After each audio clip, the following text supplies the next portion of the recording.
سنو بھی قبلہ اول سے کیا آواز آتی ہے، سنو بھی قبلہ اول سے کیا آواز آتی ہے۔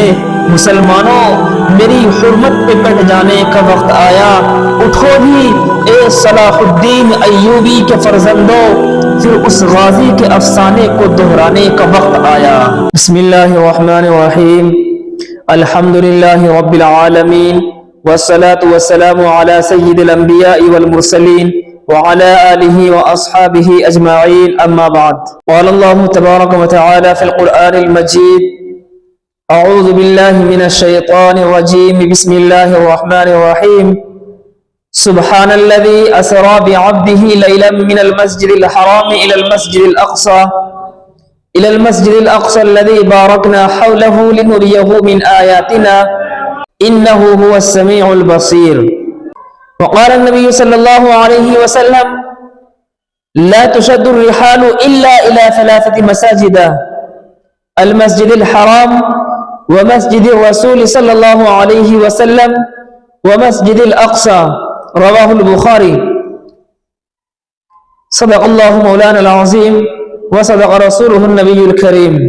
قابل قدر مسلمانوں، معزز بزرگان دین اور حاضرین مجلس، آج کے اس باوقار دن کے اندر میں آپ لوگوں کے سامنے مسجد اقصی اور جو مسلمانوں کا قبلہ اول رہا ہے اس بارے میں چند ضروری گفتگو اور بنی اسرائیل یعنی یہودیوں کی کچھ تاریخی جھلکیوں کے بارے میں آپ لوگوں کے سامنے اس کو اجاگر کرنے کی کوشش کروں گا، اس امید کے ساتھ کہ اللہ تبارک و تعالی مجھے صحیح بات کہنے کی توفیق نصیب فرمائے، ہم سب کو ان باتوں پر عمل کرنے کی توفیق نصیب فرمائے، آمین۔ محترم حضرات، قرآن مقدس کی ایک آیت میں نے تلاوت کی ہے اور رسول پاک علیہ الصلوۃ والسلام کی حدیث کا ایک ٹکڑا میں نے آپ لوگوں کے سامنے بیان کیا ہے۔ قرآن کا ترجمہ ہے: پاک ہے وہ ذات یعنی اللہ کی ذات کہ جس نے اپنے بندے کو راتوں رات مسجد حرام سے مسجد اقصی تک پہنچایا، جس کے آس پاس ہم نے برکتیں رکھ دی ہیں تاکہ ہم ان کو اپنی قدرت کے کچھ نمونے دکھا دیں۔ یقیناً اللہ ہی خوب سننے والے ہیں اور خوب دیکھنے والے ہیں۔ پیارے نبی صلی اللہ علیہ وسلم کا فرمان مبارک حضرت ابو سعید خدری رضی اللہ تعالی عنہ راوی ہیں کہ سرور کائنات محمد رسول اللہ صلی اللہ علیہ وسلم نے فرمایا: 3 مسجدوں کے علاوہ کسی دوسری مسجد کے لیے تم اپنے کجاووں کو نہ باندھو، یعنی وہاں کا سفر نہ کرو۔ مسجد حرام، مسجد اقصی اور میری مسجد یعنی مسجد نبوی۔ میرے عزیز دوستو، خالق کائنات کا یہ دستور رہا ہے کہ روز اول سے اس نے اپنے متبرک اور اپنے پیارے بندوں کو ہر طریقے سے آزمایا ہے۔ پیارے نبی صلی اللہ علیہ وسلم نے تو ایک حدیث میں فرمایا: الدنیا سجن المؤمن وجنت الکافر، کہ دنیا ایمان والوں کے لیے، دنیا مسلمانوں کے لیے، دنیا مومن کے لیے قید خانہ ہے، جیل ہے، اور کافروں کے لیے جنت ہے۔ اللہ رب العزت مقربین کو سخت آزمائشوں میں مبتلا فرماتے ہیں، جو سچے پکے لوگ ہیں وہ ان آزمائشوں میں کامیاب ہو جاتے ہیں۔ قربان جائیے انبیاء اکرام کی زندگیوں پر، صحابہ کی زندگیوں پر کیسی سخت تکلیفیں برداشت کی، خود ہمارے پیارے نبی صلی اللہ علیہ وسلم کو کس قدر تکالیف اور پریشانیوں سے گزرنا پڑا، ہر مسلمان جانتا ہے۔ اگر اس زمانے کے مظالم اور تکالیف کی جھلک موجودہ زمانے میں دیکھنا چاہتے ہو تو میرے عزیز دوستو، آپ اس وقت ملک شام اور خصوصاً ملک شام کے فلسطین کے علاقے کو دیکھ لو، ابھی تازہ واقعہ ہمارے سامنے موجود ہے۔ آج جسے ملک شام کہا جاتا ہے اور جو سیریا کے نام سے مشہور ہے، انگریزی میں اس کو پیلسٹائن کے نام سے جانا جاتا ہے، پیارے نبی صلی اللہ علیہ وسلم کی حدیث میں جس ملک کے شام کا تذکرہ کیا گیا تھا اس کے اندر فلسطین کے علاقے کے ساتھ اور بھی بہت سے علاقے شامل تھے۔ اس کے بعد کے حصے ٹکڑے ٹکڑے کر دیے گئے. یہی کا ایک علاقہ ہے القدس، جس کو بیت المقدس یا یروشلم بھی کہا جاتا ہے. یہودی ظالموں نے ہر وقت فلسطینیوں کے اوپر ظلم کے پہاڑ توڑے. ابھی رمضان المبارک کا مہینہ گزرا ہے. رمضان المبارک کا واقعہ سامنے آتا ہے کہ جس میں فلسطینیوں کو، وہاں کے باشندوں کو، مسلمانوں کو مسجد اقصی میں نماز پڑھنے سے روک دیا جاتا ہے. اور آج کی اس تازہ تاریخ کے اندر غزہ پر جو حملہ کیا جا رہا ہے، اسرائیل کا فلسطینیوں پر، اسرائیل کا جو بمباری کے ذریعے سے فلسطینی اور ان کے بچے شہید کر دیے گئے، حماس کی طرف سے اس کا جواب اگر دیا گیا تو بولا جا رہا ہے کہ حماس نے اٹیک کر دیا، حماس نے پہل کر دی.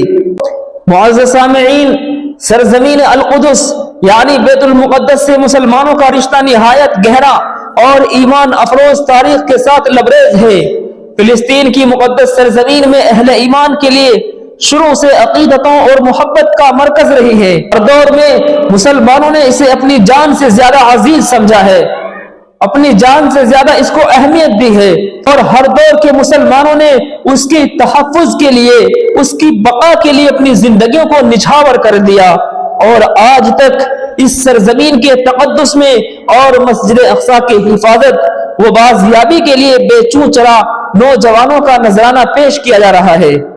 مسلمان کسی قیمت پر اپنے قبلہ اول کو، ظالموں خوب سن لو، مسلمان کسی بھی قیمت پر اپنے قبلہ اول کو ناپاک یہودیوں کے ہاتھوں میں جانے نہیں دیں گے. بیت المقدس کے تحفظ اور مسجد اقصی کی سلامتی کے لیے اس امت نے اپنے گرم لہو کو بہایا ہے. ماؤں نے اپنے جگر کے پاروں کو اس کی حفاظت کے لیے قربان کیا ہے. جوانوں نے اپنی خواہشات اور تمناؤں کو ختم کیا ہے، مسجد اقصی کی حفاظت کو بنایا، اور ہر دور میں ایمان کے جیالوں نے ایک ایمان افروز ولولہ انگیز تاریخ رقم کی ہے. اور آج بھی ہزاروں فلسطینی مسلمان نوجوان بیت المقدس کی حفاظت کے لیے جان شہادت نوش کر رہے ہیں. محترم سامعین اکرام، بات کو آگے بڑھانے سے پہلے مسجد اقصی کی فضیلت کے اوپر کچھ روشنی ڈالنا چاہتا ہوں. مسجد اقصی عام مساجد سے بہت بلند اور اونچی شان رکھتی ہے. اس کے دامن میں بے بہار برکتیں اور سعادتیں اللہ تبارک و تعالی نے رکھ دی ہیں. اہل ایمان کے دلوں میں اس مسجد کی بڑی وقعت اور محبت رچی بسی ہوئی ہے. قرآن و سنت میں اس مسجد کی اور اس کے علاقے کی جہاں مسجد واقع ہے اس کی فضیلت پر کئی دلائل اور ارشادات موجود ہیں، جنہیں پڑھ کر ایک مخلص مومن کے دل میں اس مسجد کی خاص عقیدت اور محبت دل میں اتر جاتی ہے. مسجد اقصی کی ایک فضیلت یہ ہے کہ یہ مسجد جس سرزمین پر واقع ہے، اللہ تبارک و تعالی نے اس سرزمین کو مبارک قرار دے دیا ہے. ارشاد باری تعالی ہے، سبحان الذی اسری بعبدہ لیلا من المسجد الحرام الی المسجد الاقصی الذی بارکنا حولہ. پاک ہے وہ ذات کہ جس نے راتوں رات اپنے بندے کو مسجد حرام سے مسجد اقصی تک سیر کرائی، جس کے ارد گرد ہم نے برکت رکھ دی ہے.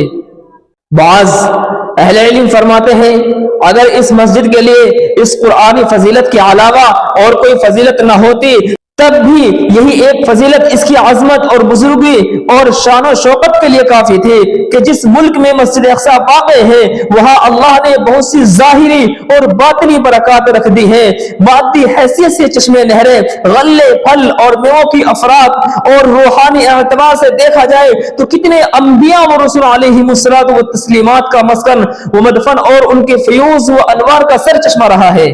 مسجد اقصی کی یہ ایک فضیلت بھی قابل ذکر ہے کہ جس وقت اللہ نے خاتم النبیین والمرسلین محمد رسول اللہ صلی اللہ علیہ وسلم کو عظیم اعزاز یعنی معراج کی صورت میں عطا فرمایا، جو ایک عظیم معجزہ ہے، تو سفر میں ایک اہم منزل پر پڑا جو آپ نے مسجد اقصی میں فرمایا. پھر یہی وہ جگہ ہے جہاں سے آپ کو آسمان کی بلندیوں کی طرف لے جایا گیا. حضرت انس بن مالک رضی اللہ تعالیٰ عنہ کی حدیث ملاحظہ فرمائیے، نبی کریم صلی اللہ علیہ وسلم فرماتے ہیں کہ میرے پاس براق لایا گیا، یہ ایک سفید رنگت کی لمبی سواری تھی، گدھے سے کچھ بڑی اور خچر سے چھوٹی تھی، اس کا ایک قدم انتہائی نظر کی مسافت پر پڑتا تھا۔ نبی کریم صلی اللہ علیہ وسلم فرماتے ہیں میں اس پر سوار ہوا یہاں تک کہ میں بیت المقدس پہنچ گیا، وہاں پہنچ کر اس سواری کو اس حلقے سے باندھ دیا جس حلقے سے دیگر انبیاء علیہم السلام اپنی سواریاں باندھتے ہیں۔ پھر میں مسجد میں داخل ہوا اور اس میں 2 رکعات ادا کی، پھر باہر نکل آیا۔ حضرت جبرائیل علیہ السلام دودھ اور شراب کا ایک ایک الگ برتن میرے پاس لائے، میں نے ان میں سے دودھ والا برتن لے لیا۔ اس پر حضرت جبرائیل علیہ السلام نے فرمایا یا رسول اللہ، آپ نے فطرت کے عین مطابق چیز کو پسند فرمایا ہے۔ اس کے بعد وہ ہمیں آسمان کی طرف لے کر چل پڑے۔ امام مسلم نے اس حدیث کو بیان کیا ہے۔ نبی کریم صلی اللہ علیہ وسلم معراج کے سفر پر وہاں تشریف لے گئے، سارے انبیاء اکرام وہاں جمع تھے، سب کی امامت فرمائی۔ شاید نبی کریم صلی اللہ علیہ وسلم کو وہاں لے جانے میں یہ بھی اشارہ ہوگا کہ جو کمالات انبیاء بنی اسرائیل وغیرہ پر تقسیم ہوئے تھے آپ کی ذات مقدسہ میں وہ سب جمع کر دیے گئے۔ جو نعمتیں بنی اسرائیل پر مبذول ہوئی تھی ان پر اب بنی اسماعیل کو قبضہ دلایا جانے والا ہے۔ کعبہ اور بیت المقدس دونوں کے انوار و برکات کے حامل ایک ہی امت ہونے والی ہے۔ میرے عزیز دوستو، یہ تاریخ ہے مسجد اقصی کی، جسے آج ہر ایک مسلمان کو پڑھنا چاہیے، یاد کرنا چاہیے اور اللہ سے دعا کرنی چاہیے کہ اے اللہ ہم اس مسجد کے لیے کیا کر سکتے ہیں، ہم اس مسجد کے تحفظ کے لیے باطل طاقتوں کا سامنا کر سکتے ہیں، باطل طاقتوں سے لڑ سکتے ہیں، لیکن اے اللہ اگر آپ کی مدد شامل حال نہ ہوئی، آپ کی مدد نہ آئی، اے اللہ ہم کمزور ہیں، ہم مٹھی بھر ہیں، یہ ظالم ہیں، یہ ہم پر مسلط ہو جائیں گے۔ اگر آپ کی رحمت ہم پر متوجہ ہو گئی تو یقیناً 313 نے 1000 کا منہ پھیرا تھا، آج یہ مٹھی بھر بھی، آج ہم بھی ان کا منہ پھیرنے پر قادر ہو سکتے ہیں۔ اے اللہ ہمیں وہ طاقت اور قوت عطا فرما۔ محترم سامعین، مکہ اور مدینہ منورہ کے بعد یہ مقدس ترین مقام ہے، بیت المقدس کی سرزمین حضرات انبیاء اکرام کا مسکن رہی ہے۔ جلیل القدر پیغمبر حضرت ابراہیم علیہ السلام نے اسی سرزمین کی طرف ہجرت فرمائی بابل سے، حضرت داؤد علیہ السلام نے اسی سرزمین کو جائے سکونت کے طور پر اپنایا اور یہی اپنا ایک محراب بھی تعمیر فرمایا ہے۔ حضرت سلیمان علیہ السلام اسی جگہ سے ساری دنیا پر حکومت کرتے تھے۔ حضرت زکریا علیہ السلام کا محراب بھی اسی شہر میں ہے، اسی شہر میں حضرت مریم کے بطن سے حضرت عیسیٰ علیہ السلام کی ولادت ہوئی۔ حضرت موسیٰ علیہ السلام نے اسی سرزمین کے تعلق سے اپنی قوم سے فرمایا تھا، بنی اسرائیل سے فرمایا تھا، یہودیوں سے فرمایا تھا کہ اس مقدس شہر میں داخل ہو جاؤ۔ یا قوم ادخلوا الارض المقدسۃ التي كتب الله لكم ولا ترتدوا على ادباركم فتنقلبوا خاسرین۔ اے میری قوم تم اس پاک سرزمین میں داخل ہو جاؤ جس کو اللہ نے تمہارے لیے لکھ دیا ہے، اور اپنی پیٹھیں نہ پھیر لینا ورنہ نقصان اٹھانے والے بن جاؤ گے۔ اس سے جالوت و طالوت کا تعلق بھی اسی سرزمین سے ہے۔ بیت المقدس میں پڑھی جانے والی ہر نماز کا اجر 500 گنا بڑھا کر دیا جاتا ہے۔ یہ وہ مقام ہے جس کی زیارت کے لیے نبی اکرم صلی اللہ علیہ وسلم نے اس امت کو تلقین فرمائی ہے۔ یہی وہ سرزمین ہے جہاں کئی معجزات وقوع پذیر ہوئے۔ حضرت عیسیٰ علیہ السلام کو جب ان کی قوم نے قتل کرنا چاہا تو اللہ تبارک و تعالیٰ نے اسی شہر سے انہیں آسمان پر اٹھا لیا۔ قیامت کے قریب حضرت عیسیٰ علیہ السلام کا زمین پر نزول بھی اسی مقدس سے زمین پر ہوگا۔ اسی شہر کے مقام لد پر حضرت عیسیٰ علیہ السلام مسیح دجال کو قتل کریں گے۔ فلسطین ارض محشر ہے، جیسا کہ روایت میں ہے کہ الشام ارض المحشر، اسی زمین سے یاجوج و ماجوج کے فساد کا آغاز ہوگا۔ بیت المقدس کی فضیلت کے بارے میں آپ لوگوں کو کچھ اور بتانا چاہتا ہوں کہ اسلام کے اندر بیت المقدس کا وہی مقام ہے جو حرمین شریفین کا ہے، اس لیے اسے قبلہ اول اور تیسرا حرم کہا جاتا ہے۔ یہ سرزمین دنیا کے سارے مسلمانوں کی عقیدتوں کو مرجع اور محبتوں کا مرکز ہے۔ قرآن نے الذی بارکنا حولہ کے نہایت اونچے خطاب سے اسے یاد کیا ہے۔ یہ انبیاء کی بستی ہے، اس کے چپے چپے میں تاریخ سانس لیتی ہے اور یہاں کا ایک ایک ذرہ خوشبو میں بسا ہوا ہے۔ خوشخبری ہے شام کے لیے۔ صحابہ نے کہا کیوں اے اللہ کے رسول؟ آپ نے فرمایا، پیارے نبی صلی اللہ علیہ وسلم کی حدیث ہے، فرماتے ہیں خوشخبری ہے شام کے لیے۔ صحابہ کرام نے کہا وہ کیوں اے اللہ کے رسول؟ آپ نے فرمایا شام پر اللہ رب العزت کے فرشتوں نے اپنے پر پھیلا رکھے ہیں۔ اس کے بعد نمبر آتا ہے مسجد اقصی کی تعمیر کا۔ اللہ تبارک و تعالیٰ کا پہلا گھر خانہ کعبہ ہے اور دوسرا خانہ خدا مسجد اقصی ہے۔ ایک روایت میں آتا ہے حضور اکرم صلی اللہ علیہ وسلم سے سوال کیا گیا، یا رسول اللہ سب سے پہلی مسجد کون سی ہے؟ آپ نے ارشاد فرمایا مسجد حرام۔ سوال ہوا اور دوسری آپ نے فرمایا مسجد اقصی۔ پوچھا گیا ان دونوں کے درمیان کتنا فاصلہ ہے؟ آپ نے ارشاد فرمایا 40 سال کا۔ یہ مسئلہ علماء کے درمیان بھلے ہی مختلف رہا ہو کہ خانہ کعبہ کی تعمیر پہلے فرشتوں کے ذریعے سے ہوئی، اس کے بعد حضرت آدم علیہ السلام نے فرمائے۔ اسی طریقے سے مسجد اقصی کو بھی پہلے حضرت یعقوب علیہ السلام نے اس کی تعمیر فرمائی۔ حضرت سلیمان علیہ السلام کے ذریعے سے اس کی تعمیر کے اندر جو نقص آ گیا تھا، جو کمزوری آ گئی تھی، اس کو مکمل کرایا گیا۔ بیت المقدس کی تاریخ، بیت المقدس جس کو یروشلم بھی کہا جاتا ہے، یہ پرانا شہر ہے۔ عام طور پر یہ سمجھا جاتا ہے کہ بیت المقدس اور مسجد اقصی دونوں ایک ہی عمارت کے دو نام ہیں۔ نہیں، یہ غلط فہمی ہے۔ آپ کو تصویروں کے اندر جو ایک سنہرا سا قبہ نظر آتا ہے، اس کا نام قبۃ الصخرہ ہے، اور جس کے برابر میں لکھا رہتا ہے بیت المقدس۔ حقیقت یہ ہے کہ بیت المقدس ایک قدیم شہر کا نام ہے جس میں مسجد اقصی واقع ہے اور جس کے صحن میں دلکش ایک خوبصورت قبہ بنا ہوا ہے، وہ بھی بہت محترم ہے۔ اس کے علاوہ بھی وہاں مسجدیں اور قبے ہیں، انبیاء اکرام کی قبریں ہیں اور دوسری یادگاریں وہاں پر موجود ہیں۔ یروشلم جزیرۃ العرب کے اس خطے کو کہا جاتا ہے جو موریہ، صہیون وغیرہ 4 پہاڑیوں کے درمیان آباد ہے۔ اس کی بنیاد مملکت سالم کے بادشاہ نے رکھی تھی۔ جس ملک میں یہ شہر آباد ہے اسے اس زمانے میں یہودیہ، کنعان اور شام کہا جاتا تھا۔ مکمل 1 صدی کے بعد جب اس شہر پر